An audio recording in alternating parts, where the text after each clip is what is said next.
Producers, let me ask you a question. What's more important, the sonics of your beat or the workflow of how quickly you were able to accomplish that beat? This is a controversy that a lot of producers been going back and forth on, especially here in the social media music production community. Today I'm going to be reacting to a music producer named Petrol Media, who's going to chime in on his thoughts in this war of sonics versus workflow. So let's go ahead and take a look at this video, and I'm going to give my feedback. That way you walk away with double the value. Without further ado, let's get into it. I had to contemplate how I'm going to start this video. Your favorite YouTubers are doing a lot of lying, and by that I mean they're not telling you the whole story behind what's going on. I kind of have an issue with the whole sonics argument, and it's kind of no different than, you know, a couple years ago when it was converters. Before that it was analog. Before that it was like every couple years it's always something. And a lot of YouTubers who tout the sonics argument will try to make this argument so that you think that you need some specific piece of gear to be amazing, to make amazing music. And the truth of the matter is, there's a 15-year-old with a laptop kicking your and making platinum hits. I don't like the sonics versus workflow argument. That's a stupid argument. And I'm sorry to say it. I know this is gonna start a lot of fights. And excuse my language, the New Yorker's coming out today. I don't care. Like, it's gonna start fights. It is what it is. But here's the reality. You need to separate things. You need to figure out which bucket you're in, right? Are you a hobbyist? You know, because if you're a hobbyist, you're essentially an audiophile. An audiophile is a person who cares about the highest quality, pristine sound and yada, yada, yada, yada. That's totally fine. I have no issues with that. I think that we need that because I equate the audiophile to NASA. Without NASA, we wouldn't have Tupperware. Think about that. Without NASA, you wouldn't have the plastic containers that house your food because that technology started there. Without audiophiles pushing the limits of the sonic landscape of the music in general, the technology in general, you don't get these higher quality things. Outside of them and, you know, production companies, mainly film, looking for higher quality for surround systems and all these different things, you don't get that. So it doesn't trickle down to you, right? So we need the audiophiles. The problem is when you start thinking that as an audiophile, as an audio enthusiast, as a hobbyist, that you're also a professional. And you can be both. I'm not saying you can't be both. Or even, you know, being a collector and also being a professional. You can totally be both, but you have to be honest with yourself. So that's the first bucket. The second bucket is the professionals, the ones who go into scenarios and in the studio or with labels or whatever, or film, for example. Oh my God, film's a great example. They have fast turnaround times.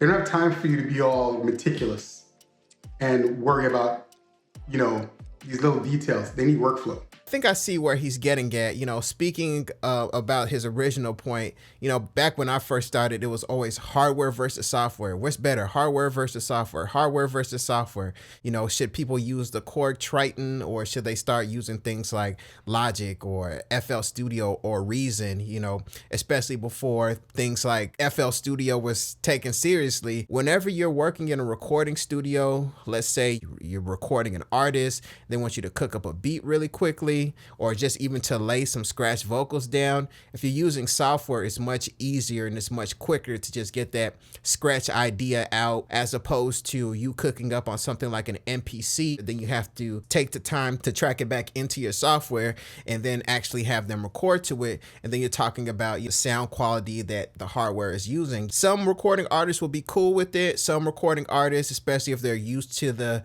newer generation, might even feel like you're you're kind of trying to finesse them, especially for studio time. So I'm glad he made that distinction between hobbyists and people who are actually working on music in a professional sense, because there definitely is that distinction. At the same time, from the hardware camp, I can see the thought process of we're making real soul food, we're making real music, we're making something that takes time. Good things take time to actually develop and create, and if you have to wait an extra, let's just say 30 minutes or 45 minutes for something that's going to feel thicker and warmer and have more depth, then as a recording artist, you should want to wait for that, because that's what it takes to actually get that sound quality. So I can definitely see both camps. I'm definitely rocking with where he's going. So let's go ahead and get back into the video. I produce for artists, and I also produce for sync licensing and for TV and film, the whole thing. You know, I'm slowly getting into scoring, but regardless, I'm involved in all those different things. And there are times when sync licensing will send you a brief, and the brief is like, turnaround time is a day. So you have a day, you have one day to make a beat. If you don't already have something in your catalog or on your hard drive that just fits, which 9 times out of 10 you don't, you have something that's close that you can modify, but usually you don't. So if you don't have something ready on your hard drive right now, you have to now make that thing. So you have to make the beat, Very true. Mix the beat, Very true. Submit the beat. Hopefully they don't have a retraction and say, hey, you need to change this thing and yada, yada, yada. And now you got to go back and do a revision. And you still need to send it mixed and mastered. Okay, so you're doing all of those things. And in order to do those things, you need the easiest, smoothest, fastest workflow you can find to do what you're trying to do. If you don't have that, you're not getting that placement. I have quite a few sync license placements myself, and that is 100% true. It's a hurry up and wait game, and you do have to do things very quickly. And the music that I produce that have been on television shows and things of that nature were all produced in either Pro Tools or FL Studio. Those are the 2 platforms that I was using to make beats when I did a couple of those. And once again, when I got those revisions, it was just, let me pull this up, change this, do this, add a longer stinger, change this sound, move it, okay, bounce it down, send it to the person that I know. So to be competitive, as he's saying, you do have to be able to work at a rapid rate. You know, having hardware, then needing to recall things and dial this and move that and change this knob and hoping that things feel the same way. And, you know, that definitely can put things at risk. It could take time. It can also make you blow the opportunity. So with the speed of how music is consumed and how content is consumed, you definitely have to keep up and still be competitive, because we could just get totally blown out the water with someone who's younger and newer and who understands how things are moving, who's not stuck in the past and knows that they have to create things at a rapid rate just due to the nature of the demand of how things are going. Just Blaze just did an interview with, I forgot the YouTube channel, but I was watching the interview, and I loved the interview because it showcased a couple of things. He's by far one of the best MPC 4000 users on the planet. He mentioned how when he finally got into bassline, and he was working in bassline as, you know, an assistant engineer or whatever, and starting to produce and starting to get things going with that, and Jay-Z came in on a session for a beat that he was already writing to in his head. It took a little over 10 minutes for Jay-Z to lay all of that down. And while that was happening, Blaze had pulled out his MPC 4000 and started working on the beat. Hov finished his track in 10 minutes. 10 minutes later, Just Blaze had a brand new full beat on his MPC 4000. Jay-Z said, "What are you working on? Let me hear what you're working on." And he listened to it, and he was like, "When did you make this? That's fire." He's like, "Oh, I just made it just now." He's like, "Just now?" He's like, "Yeah, while you were in the booth recording your vocals, I did this." He's like, "I was in there like 10 minutes." He's like, "Yeah, I made this in 10 minutes." And he's like, "Okay, grab all your stuff from home, bring it over here, set up in the B studio. That is now your studio." That's how Just Blaze ended up in bassline 100% of the time. And that has to do with workflow. It didn't have to do with sonics. It had to do with workflow. You love Ninth Wonder. Ninth Wonder is an FL Gang guy. He is a machine person. He uses those things. Where's the sonics going on with that? You know what I mean? Like, that's workflow. He knows Machine and FL Studio so well that he can work fast. I saw his most recent Rhythm Roulette. That man made like 10 solid beats in a few hours. Like nothing. You know what I mean? Because he understood the workflow. When I work in Logic Pro, and exclusively in Logic Pro, I can knock out a whole beat in a few minutes. Why? Because I understand the workflow. I have templates. I have things to allow myself to work smoothly, efficiently, and effectively. Now, when it comes to that point on, especially that Just Blaze story, one can make the argument that the sonics of the MPC 4000 had something to do with him being with Jay-Z, or Jay-Z being so impressed with how it sound. But to his credit, Just Blaze was able to work extremely fast on the platform that he was using. So the MPC 4000 definitely does have a sound, but the speed of how Just Blaze worked, probably without having to run things through a lot of different outboard gear, I'm assuming Just Blaze just sequenced things right there in the MPC 4000. People like Ninth Wonder, people like Just Blaze, and other producers like that, I would say that there's a certain context that comes with that. And that's that these producers know what sound that they're looking for.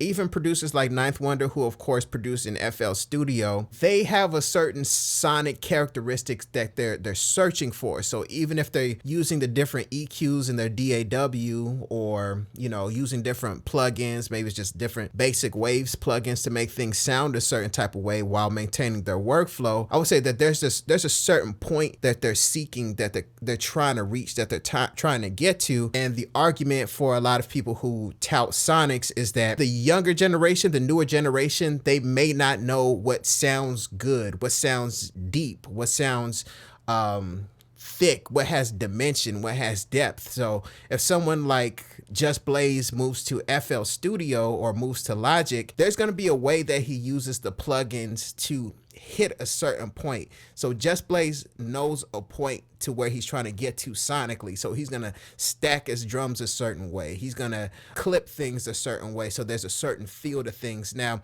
it may not actually sound like the real sonics of hitting outboard gear, but especially for workflow reasons, working in a DAW, that's going to be necessary.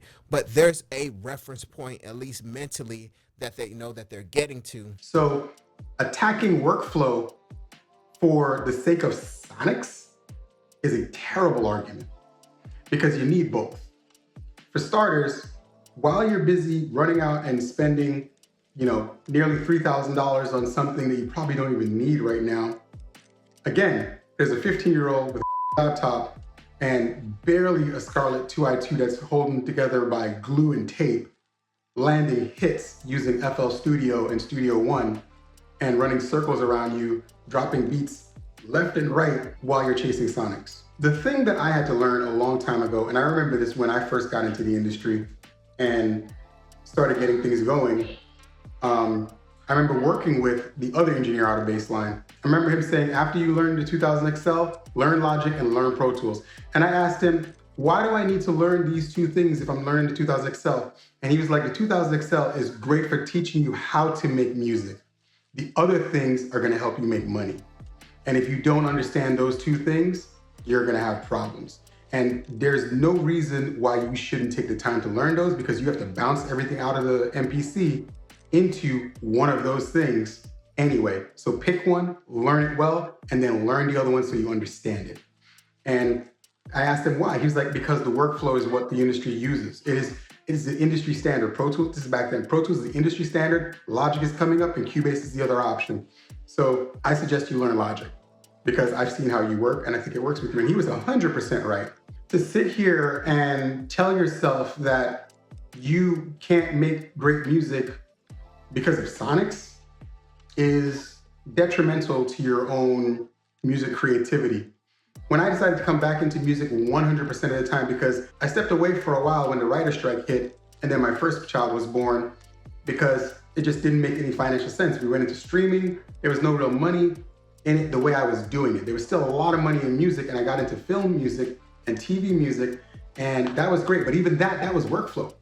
They were like, yo, we need like a bunch of tracks. I remember at my fastest, I made 35 beats in 4 days on Logic Pro to meet a brief for a licensing company, and they licensed every single one of those records for TV. So would that have happened if I sat down and stuck behind a 2000 XL or in a Phantom X? I don't think so, because I was a lot slower than I am in Logic, just in general. Yes, I prefer certain things about those devices, but they don't define things. So when I decided to come back to music 100% of my time, I bought what I thought I needed. What I didn't realize was that it was what I wanted. I wanted a Phantom X. I wanted an MPC. I picked up the 5000 and I started to mess around with the 5000 again. And I started to get back into the Phantom's workflow. But in the middle of dealing with the Phantom's workflow, and as much as I love the way it sounds, I hated the fact that I had to bounce everything out over 4 channels. There was no option for 8 outs or 16 or anything like that. It's just 4 channels out on the Phantom X. And that becomes a little problematic because now you're dealing with MIDI sync issues, et cetera, et cetera, et cetera. And the technology is so far ahead today that we really don't have to do that. And that's when I learned about expansions.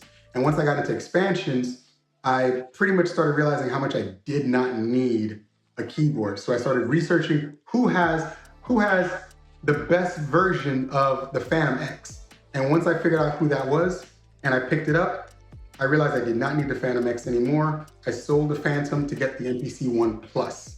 And the MPC One Plus not only allows me to be creative, but it also allows me to be fast with my production. That's a good point. One thing I really like is the Roland Cloud. Roland now has this Cloud VST. You guys probably have seen like the SRX, the different SRX World, SRX Piano VSTs you can get with the real authentic Roland sound. So if you're a person who enjoys the hardware, different sounds that come in those different racks, you can just get that. You can get Roland Cloud and you can cook up all the music that you want to create. But if you are in that camp where you're trying to balance the best of both worlds, you can get something like that and then try your best to chase the analog sound, the quality sound by using different mix plugins. Some people have negative things to say about Waves, that Waves doesn't sound as good as things like UAD, but if you really know how to use certain plugins, you don't have to use plugins in the way that it says right there in the manual. Just experiment, try different things,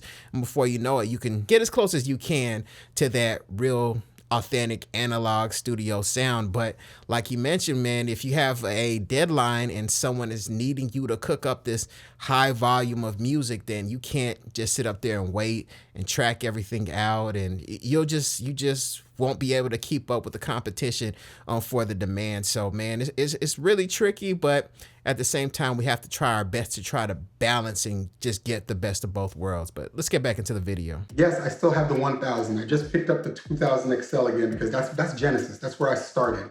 And I have the 5000 still, and I use Logic and I have MPC3 on the desktop. I am covered on ways to create music. I have the fun, the work that I started with from the beginning, the thing that I'm experimenting with, and then the One Plus behind me that's, you know, the workhorse, because when I need to get something done quick, I can get it done quick in the One Plus. Or I just pull up Logic on the computer and get the work done.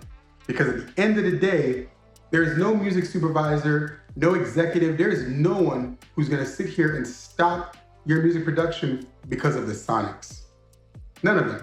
What they want is results. And results require workflow.